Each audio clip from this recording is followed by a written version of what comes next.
제가 2017년에 1억 7천에 매수한 빌라를 얼마 전에 4억 2천에 팔았습니다. 재개발 호재 없는 빌라인데도 오를까요? 오릅니다. 재개발 호재가 하나도 없지만 1억 7천에 샀던 빌라가 4억 2천에 팔았습니다. 올라요. 그것도 내놓자마자 바로 팔렸습니다. 빌라 안 팔린다면서. 네, 바로 팔립니다. 전 예전에 이방 건축물 빌라도 잘 팔았습니다. 엘리베이터 없는 타층 빌라도 팔았고 잘 팔았어요. 이번에도 잘 팔았습니다. 여기가 재개발 호재 없고 엘베도 없습니다. 구축입니다. 2003년식 구축이라고 볼 수 있죠. 그리고 거의 뭐 산꼭대기에 있는 빌라예요. 언덕을 막 올라가야 돼. 동작구입니다. 동작구가 언덕이 좀 심한데 언덕만 올라가고 지하철까지 한 12분에서 한 14분 정도 걸려요. 도보. 그래서 입지적으로도 뛰어나다고 볼 수 없습니다. 그런데도 이렇게 올랐어요. 정말 대빌라 시대입니다. 더군다나 등록 임대 물건이라서 양도세 중과 없죠. 장특공제 두둑하게 챙깁니다.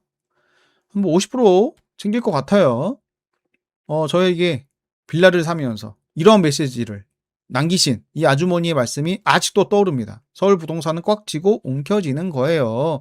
이게 정말 진리입니다. 서울 부동산, 서울 지분은 진리다. 다시 한번 느낍니다.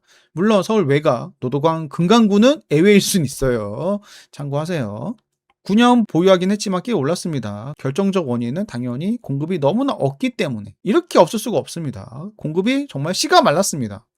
연평균 한 25,000호 정도 꾸준하게 공급이 됐는데 2023년부터 거의 뭐 2,000호에서 3,000호 그 사이로 공급이 되고 있습니다. 공급 자체가 안 되고 있다. 시스템이 붕괴가 됐다. 문제가 크게 생겼다. 그래서 이 공급표만 보면 이게 팔면 안 되거든요. 파는 순간에 또 못 사. 취득세가 12.4%고 신축 빌라는 임대사업자 내면 그래도 85% 감면을 받을 수가 있는데 구축 빌라는 그런 것도 없어요. 다주택자 무조건 12.4% 얄짤 없이 임대사업자 내도 무조건 내야 됩니다. 무조건 내야 돼. 그래서 최대한 안 팔려고 했지만 제가 보유한 강남 재건축 분담금을 납부를 해야 되거든요. 그래서 전략적인 익절 어쩔 수 없이 했습니다. 서울 빌라 공급이 처참하게 무너졌지만 올해 서울 빌라 공급 물량은 소폭 늘어날 것으로 전망이 됩니다. 한 8,000호 정도 될 것 같아요. 2026년 한 이 정도까지는 올라올 것 같습니다. 이 정도까지는. 그래도 조금 올라왔습니다. 네. 2023년 3,000호, 2024년 2,000호, 2025년 5,000호 조금씩 올라가고 있는 게 느껴지시죠? 여전히 절벽 수준이긴 합니다. 하지만 올해 8,000호면은 2023년부터 2025년에 비하면은 꽤 늘어난 수치죠. 도대체 늘어난 이유가 뭘까? 그 정답은 바로 재개발 활발하게 진행이 되고 있기 때문에 그렇습니다. 대재개발 시대입니다. 신통 어마무시하지 않습니까? 요즘에 신통, 모아타운, 민도보, 역세권 시프트, 역세권 활성화 엄청나게 많은 재개발들이 여기저기 추진이 되고 있습니다. 빌라가 막 올라가고 있어요. 여기 뭐 재개발이고 여기도 재개발이고 다 올라가. 그러면은 여기도 존치구역 같은 이것도 올라갑니다. 결국엔 올라가. 세입자들이 이사갈 곳이 없으니까 여기를 삽니다. 다 올라가니까 어떻게 사? 여기를 사는 거야. 그래서 재개발 호재가 없어도 올라갑니다. 재개발 여기저기 다 올라가는 지역은 재개발 호재 없는 곳도 올라갑니다. 아파트 못 사니 빌라 산다. 서울 빌라가 상승률 2달째 역전. 지금은 서울 빌라가 아파트보다 더 높게 상승하고 있습니다. 빌라가 정말 많이 올라가고 있는데 자양사동 A구역 같은 경우 빌라가 얼마나 폭발적으로 올라가는지 여실하게 보여주고 있습니다. 2019년 4억 3천짜리 빌라가 불과 7년 만에 18억에 거래가 됐습니다. 어마무시하게 많이 올라갔어요. 입지가 워낙 좋은 곳이다 보니까는 평당 1억 그 이상을 바라보는 입지입니다. 진짜 폭발적으로 올라갑니다. 한남, 성수, 자양 이런 데들 보면은 빌라 가격이 눈부시게 올라가는 것을 확인할 수가 있습니다. 요즘 재개발을 중심으로 빌라가 크게 오르고 있어서 다들 빌라에 대한 관심이 커지고 있습니다. 동의서만 걷어도 그 자리에서 1억에서 2억은 올라요. 거기에 발맞춰서 신축 빌라 업자들이 재개발 호재를 내걸고 갭 2억 3억 딱 그 정도로 세팅해가지고 매도하는데 이것도 의외로 잘 팔립니다. 놀라운 거는 무주택자들은 안 사요. 1주택자들이 삽니다. 주로. 다주택자도 못 사요. 세부담 때문에. 무주택자들은 빌라 더더더 못 사죠. 더더더 못 사. 바로 1주택자들이 사고 있습니다. 바로 2027년까지 적용되는 신축 소형주택 주택수 배제 특례 요것 때문에 사고 있습니다. 2027년인데 이번 공급 대책에서 2028년까지 늘려준다고 하죠. 1주택자는 신축, 소형주택을 매수하면은 취득세, 종부세, 양도세에서 1주택자 특례가 적용됩니다. 즉 1주택자는 신축 빌라를 몇 채를 사더라도 취득세가 다 1%야. 1%. 대단한 혜택 아니겠습니까? 네. 대단한 혜택입니다. 다주택자는 없습니다. 그런 혜택이. 1주택자만. 2주택자는 사면은 다 8%. 1주택자 사면은 다 1%. 그러니까 실소유자에게 엄청난 혜택을 줬습니다. 그래서 1주택자들을 중심으로 신축 빌라 매수세가 들어왔습니다. 그런데 이번 세제 개편안으로 그나마 숨통이 트였던 신축 빌라 시장에 다시 찬물을 맞은 듯 싶어요. 왜냐하면 종부세 때문에 그래요.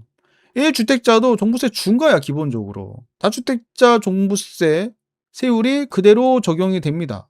예전에는 달랐어요. 1주택자랑 다주택자랑 세율이 달랐어요. 세율이. 그래서 종부세 같은 경우 합산 배제는 아니에요. 종부세가 1주택자 세율로 적용이 된다는 내용입니다. 그러니까 내가 신축 빌라를 사면은 그 공시가가 다 더해져. 더해지지만 1주택자 세율로 내는 겁니다. 이해되셨죠? 그래서 1주택자 세율은 그래도 그나마 좀 부담이 적으니까 1주택자들이 빌라를 살 유인이 됐어요. 그런데 지금은 1주택자가 세율이 굉장히 많이 올라갔습니다. 다주택자랑 똑같아졌어요. 그래서 이거를 사는 데 있어서 신축 빌라 사는 데 있어서 부담이 많이 생겼습니다. 이번 세제 개편안으로. 과연 과거처럼 1주택자들이 신축 빌라를 살 수 있을까? 의문이 든다 이거예요, 저는. 이번 세제 개편안으로. 그런 생각이 듭니다. 그래서 청년들에게 너희들이라도 살아. 그래서 나온 게 아닌가 싶은 생각이 듭니다. 1주택자들 못 사고, 다주택자는 당연히 못 사고, 청년들 너희들이라도 살아. 그래야지 공급이 이루어진다. 이런 메시지를 내고 있는 것 같습니다. 정부에서. 이상하게 굉장히 꼬여나가지고 네, 청년들에게 손을 내밀고 있는 모습이죠. 저 세율을 한번 맞아보면 진짜 억소리 나지 않습니까? 네? 진심 종부세 중과 맞아본 사람만 압니다. 맞아본 사람만. 여러분들도 다들 맞아보셨을 텐데 굉장히 아픕니다. 저도 중과 맞아봤는데 다시는 맞기 싫어요. 1주택자들도 이제 이 세율을 맞는 거야. 한 번도 맞아본 적이 없거든요. 맞는 사람들이 이제 엄청나게 많아지는 거예요. 조세정 엄청나게 세게 올 것 같지 않습니까? 다주택자 세율로 맞아본 사람은 굉장히 소수였기 때문에 조세 저항이 크지는 않았습니다. 근데 세제 개편안에 따르면은 2027년 12월부터는 종부세를 맞는 1주택자, 엄청난 폭탄을 맞는 1주택자가 굉장히 늘어나기 때문에 그 파급 효과는 어마무시할 거다. 저는 그렇게 봅니다. 딱 보는 순간에 내 눈을 의심한다니까. 고지서 보는 순간에. 한마디로 1주택자마저 신축 빌라를 살 이유가 사라지게 됐습니다. 대략 8,000호 공급. 이 공급이 그나마 신축 소형주택 특례가 있어서 1주택자들이 사주면서 공급이 그나마 이루어졌던 건데 공급이 과연 될 수 있을까 앞으로. 청년들이 그 공백을 과연 얼마나 채워줄 수 있을지. 그래서 드라마틱한 공급 효과는 없을 것이다. 가만 보면은 정부 정책 모순 그 자체죠. 빌라 공급을 늘리려는 특례, 이번 세제 개편안이 서로 상충되고 있습니다. 정부는 아파트 공급보다 비아파트 공급을 우선하고 있는데 정작 정책은 비아파트 공급을 틀어막고 있습니다. 정부 과연 이걸 알까? 이렇게 꼬여놓은 걸 본인들도 모를 것 같습니다. 하도 꼬여놔가지고 가늠조차 안 될 것 같습니다. 저는 지금 빌라를 9채 보유하고 있습니다. 2, 3년 전부터 임대차 만기 때마다 보증금은 그대로 두고 월세를 올리고 있습니다. 왜냐하면 보증금을 올리는 순간에 보증보험 가입이 안 돼요. 그래서 보증금은 그대로 두고 월세 5에서 10만 원 정도 찔끔찔끔 올리고 있습니다. 처음엔 얼마 안 됐거든요.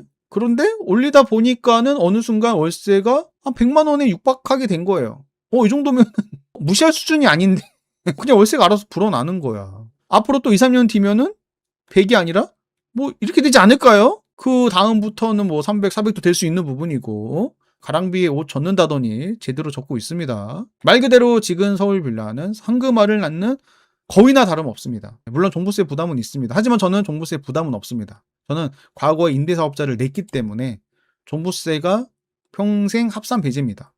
제가 말소를 하지 않는 한. 지금은 이런 혜택이 없습니다. 왜냐하면 규제 지역이기 때문에 종부세 합산 배제 혜택 자체가 없습니다. 아무튼 지금처럼 다주택자를 계속 때려잡는 한 절대로 비아파트 공급은 늘어날 수가 없습니다. 제가 말씀드리고 싶은 건 이겁니다. 지금 빌라 임대사업자 과거에 굉장히 힘들었거든요. 2023년부터 2025년까지 126%, 2023년에 처음 도입이 됐는데 그때부터 역전세가 계속 터지면서 2025년까지 굉장히 힘들었습니다. 공시가도 막 내려가고 2022년 역대급 금리 인상으로 인해서 역전세도 크게 터지고 126%까지 이중고 맞고 공시가도 떨어지고 굉장히 힘든 시기를 보냈습니다. 그래서 빌라 다 팔아버리고 다 때려치우고 싶은 생각 많이들 하셨을 겁니다. 그런데 불과 몇 년 만에 2, 3년 만에 이 상황이 완전 반전되고 있어요. 참 인생사 세옹지마죠. 그렇게 힘들었던 그 빌라가 지금은 절대 팔지 말아야 되는 상품이 되고 있으니까. 참 그래요. 이게 자산이라는 게 과거에는 못난이었다가 어느 순간 얘가 효자가 되기도 하고 그렇습니다. 솔직히 저 같은 경우 규제를 풀면은 자유롭게 투자할 수 있어서 굉장히 좋습니다. 한편으로는 안 푸는 것도 나쁘지 않아요. 동시에 같은 마음이 있다니까. 규제를 풀었으면 하는 마음과 규제를 계속 했으면 하는 마음, 두 가지 마음이 있어. 규제를 하면 내가 사팔사팔도 할 수 있고 자유롭게 투자할 수 있으니까 너무나 좋은데 그렇다고 규제를 확 풀어버리면 신규 임대인들, 신규 다주택자들이 들어오면서 임대료가 떨어지고 그로 인해서 내가 역전세가 생기고 변동성 커지고 힘들 수도 있겠구나 라는 생각도 있는 거예요. 지금은 신규 임대인들이 들어오지 않으니까 경쟁 자체가 없어. 임대 놓는 경쟁이 없어. 그냥 내놓자마자 바로 나가요. 진짜 해놓으면은 바로 나가. 예전에는 막 50군데 이렇게 내놨어요. 하도 안 나가가지고. 그리고 부동산 사장님들도 굉장히 불친절했습니다. 네, 완전히 을이야, 을, 나는. 근데 지금은 이렇게 내놓을 필요도 없어. 지금 한 군데에서 세 군데 정도만 내놓습니다. 그래도 바로 나가요. 예전 복비 막 2배 주고 했는데 이제 그럴 필요도 없어요. 굉장히 좋은 시기가 왔습니다. 겨울이 지나자 꽃이 피는 봄이 왔습니다. 전세 대기만 20명, 화곡동마저 빌라왕 트라우마가 있던 곳마저 전세가 없습니다. 전세 씨가 말랐습니다. 세입자들이 더 급한 상황이라 전세 대기 문의만 20명을 넘겼어요. 지금은 찾아오는 손님한테 보여줄 집도 없어요. 중개사, 부동산 사장님들이 이와 같이 말을 하고 있습니다. 전세가 넘쳤던 그 화곡동마저 다주택자를 조져버리니까 전세 물량 C가 말라가고 있습니다. 전세가 하도 안 구해지다 보니까는 아예 매매로 계약하는 경우도 있고 반전세도 괜찮은 매물은 단 3, 4일 만에 나가고 아무리 길어도 2, 3주 만에 다 거래가 됩니다. 화곡동도 그래요. 서울 끝자락 화곡동마저 이렇게 반전이 됐습니다. 야, 정말 빌라왕의 성지라고 불렸던 화곡동마저 이러는데 다른 지역은 오죽할까. 전월세 매물이 없어서 난립니다. 정말 서민주택이 가장 심각해요. 현재. 결론 이렇습니다. 서민 보호한다면서 다주택자 때려잡은 결과 서민들이 거주하는 주택이 제일 먼저 박살이 나버렸다. 그렇게 다주택자 때려잡으라고 서민들이 목 놓아 외쳤는데 그들이 사는 주택이 가장 먼저 무너지고 있습니다. 여러분 팔면 다시는 못 삽니다. 못 사요. 이거를 가슴 깊게 새겨야 됩니다. 팔면은 못 산다. 취득세 12% 때려 맞는다. 부동산은 꽉 쥐고 움켜쥐는 거다. 특히 임대사업자분들은 의무임대 8년 손꼽아 기다렸을 텐데 팔아야지 했을 텐데 다시 한번 생각을 해봐야 됩니다. 팔면은 못 사요. 그리고 정부 쌉싼 배제 이런 혜택도 없습니다. 쭉 보유하면은 보유세 부담도 없이 임대료를 2년마다 올릴 수 있는데 황금알을 낳는 거인데 익절하겠다고 배를 가리겠다고 한번 생각을 해보셔야 됩니다. 저는 전보에 한 표. 그리고 경쟁이 없어요. 임대료 편안하게 올리시기 바랍니다. 2022년, 2025년 지옥 같은 3, 4년을 보냈는데 이제 해 뜰 날이 왔습니다. 인생사 정말 세옹지마죠. 라는 말씀을 드리면서 존보는 승리한다. 라는 메시지를 다시 한번 드립니다.